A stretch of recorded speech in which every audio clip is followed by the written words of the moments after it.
અમારા સ્વયંસેવક મિત્રોનો સંપર્ક કરજો, ફાળો લખાવો હોય તો. સમસ્ત વિસાવાડા ગામ દ્વારા આયોજિત આ અશ્વ દોડમાં બધાનું હાર્દિક સ્વાગત અને અભિવાદન છે. શિવ સુંદર રાજુભાઈ એમના માલિક ડિસ્પ્લેમાં આવ્યા હતા. રજિસ્ટર નંબર 6 અને રજિસ્ટર નંબર 5 એક રાજુભાઈ જેમનો વીર નામનો ઘોડો છે. એ લોકો હજી પ્રમાણપત્ર લેવા આવ્યા નથી, પોતાના પ્રમાણપત્ર લઈ જાય.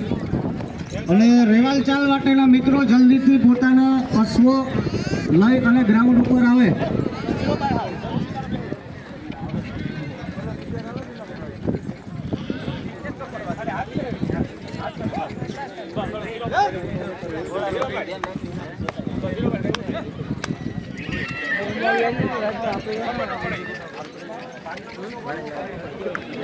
બ્લૂસ્ટોન है ना, मुझे उतरતું ને રેલું હેલિયો है ना, ધ્યાન રાખવું પડે. જોઈ